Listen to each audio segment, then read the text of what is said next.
So today we have another kit. Well, I haven't done a video in a while again. I keep taking big breaks. I hadn't built a little VFX for a while, and well, I wanted to show off something else again. Maybe I'll build this one on the channel this time. This is a KP sopwith dolphin in special markings. I always wanted this kit. I've been wanting it for about 8 months now. Ever since last year, I've been wanting to get one of these. I've had more of an interest in World War I planes over World War II as of recent. Been reading a lot of books. Anyways, this might be a bit boring to people who are watching the channel for the first time, but let's get on with the video. So this box art shows a RNAS sopwith dolphin shooting down a Fokker DR1, and on the back we get shown 3 colour schemes that are available in this model. First of all, we get sopwith dolphin of the No. 1 Squadron in Canadian Air Force, France, 1918. Oh, let me focus the camera a bit more. Sopwith dolphin of No. 141 Squadron, RF Biggin Hill, in 1918. So this is post-war. And finally, the one I'll probably be doing, sopwith dolphin C3785 RNAS Dover in 1918. So this is really, really late war. So the wings, as you can see on the top scheme, it's an overall green, even the front being green, which is usually a grey colour, and underneath is a linen colour. This uses the other type of the roundel and has grey over the cowling, but then underneath it's also green. Also the wheels, like the hubs, they have red, and then the one I'll be doing probably has this awesome face, so it reminds me of those old wind-up chattering teeth. This has an overall grey on the cowling, but back here it has the older type roundel and the older type tail as well. It has a beige linen sort of colour underneath, and the wheel hubs are back to a linen as well. 3 colour schemes, so that's quite a lot, but you know, it's a small kit. You know, you don't usually get 3 schemes with that sort of size. Up here on the top, we get the main one of the main schemes. Then on the underside, we have some other information. Tells it's a sort of, they give you this sort of way of rating how difficult it is. The you know, the traffic light system, I'm guessing 2 means it's a medium skill kit. What's interesting, on the lip of the box, let's get their website. Never seen that before. So I paid £15 for this kit. Got it from Hannets. They're lovely folks there. I definitely would buy from them, whether you're online or going to their in-store, which I did go in-store. You know, it's not their fault, that's actually just KP's pricing for this kit. £15, maybe a bit pricey by KP, because it's not that big, to be honest. So, get the fuselage. Let's just go into focus. Yeah, seems to have like a weird sort of, you know, like textured feel, and I guess you can sort of see that texture reflection there. You got some nice detailing there. You got some of the steps and the handles. You then have the rudder. I finally learned all the terminology for all the control surfaces finally, because after all those previous videos, I really need to learn them. So, you have the ailerons and the wings. You can see those wheels and the wheel hubs. They have quite a nice lot of detail. You have the cowling, which is for the front guns, and then you get the exhaust. You got the tail surfaces and the elevators, as well as 2 machine guns here.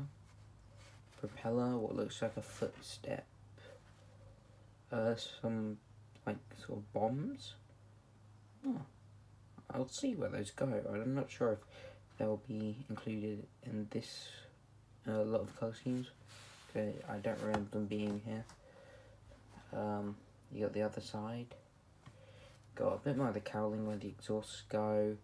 Then we have a lot of the struts, front of the engine. There we got some pedals. The front guns that go under cowling. Then these ones go on the roof. That's only for the Dover colour scheme. You have the cockpit floor, which is alright. If I go back down here, they have a nice, well, what's pretty detailed dash panel. You got the seat as well. If we go inside, they've got some pretty big pin marks. Bit annoying, but you know, it's not too bad. Apart from here where the engine goes, it looks a bit weird. And then on the other side, now this is the only video at the time of me making this of this aircraft. So, you know, I wanted to try and do it. I want to try and do a build because not many KP kits have unboxings or any videos about them. And from what I know, there aren't many sopwith dolphin kits. I believe the only other one was resin. Oh, you see a lot of residue on that. Ooh. Yeah, I guess give them a good scrub if you get this kit. So you see this middle part, that's actually to hold it. That's these bars where the guns go. These aren't like part of the sprue. You got these little pins that go into the side. You know what? It doesn't look too bad. Now the rest. Let's go into the rest. Let's just focus the camera again. Okay, so you have these types of roundels. These ones here, they have white edging. These are the side of the fuselage on Scheme 3. These are for the top wings, I believe. Wait, these might be top wing, these might be bottom wings. Sorry, these aren't for the side of the fuselage. I see some lower down. These are for Scheme 2. These are the Canadian markings for Scheme 1. You have the tail fin for 1 and 3. Registry for Scheme 3. The roundels for the fuselage, Scheme 1 and 3. And for Scheme 2, I believe these are, these probably say something like lift here. I can't really read them from the camera or off camera.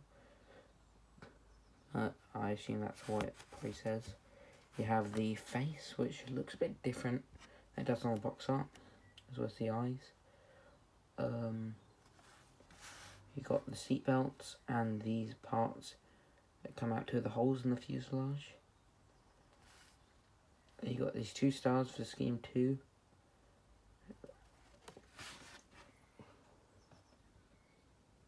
These are for Scheme 2. These are for Scheme 1. These. Very nice, very nice. Finally, the instruction booklet. Oh, it's in colour. Sometimes modern ethics can't even do that, but it's not a jab at ethics, just a jab at how expensive it is to print a bunch of these in mass. So you got a big fuel tank, seat, you get the yoke and the pedals, all put in there. You got the seat belts, these aren't photo etched or anything. You got the exhausts, and they go on there to stack, which then over the cowlings, you put on the guns, you put on the skid here. I'd leave that off until the end. You then attach the two sides,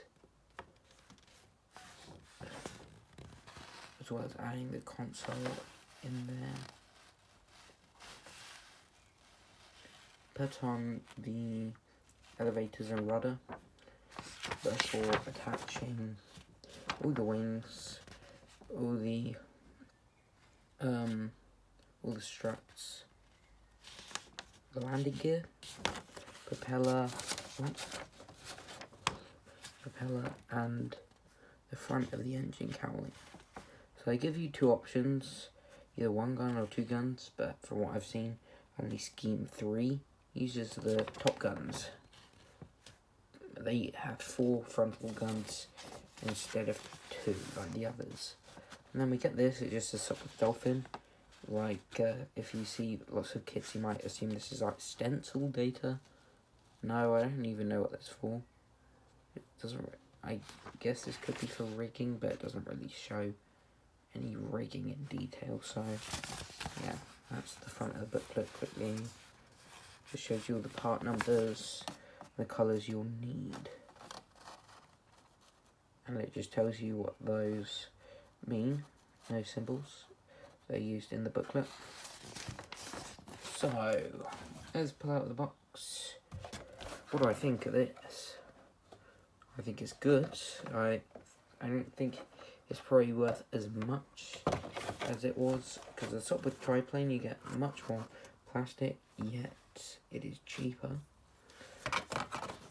Also, some of these lines are faint, the pins, well, there aren't any location pins, but there are a lot of injector pins all up the visible parts. There's bits of flash every so often, and there's a lot of, what is that, like grease on the wings. Overall, I think it's good. I really do think it's good for people who like World War I planes to get some more choice, but at the same time, if you're a beginner, I wouldn't exactly build this. This looks a bit difficult. I would say if you've built, 5 to 10 models, you'll probably be good. Maybe 10 to 15, because there is a lot of interesting things that if you've only built Airfix and Revell, you might not be used to, such as no location pins. Overall, it's pretty good. You do get 3 colour schemes, which all vary. Canadian, RAF, and RNAS colours, and they all vary pretty well, and they don't require too many colours. I think it's really good. Personally, if you're into World War I planes, and you want to collect some more planes from Sopwith's collection, I would say this is definitely a good model. So anyways, I should be uploading another World War I unboxing very soon, because I've got another plane to build.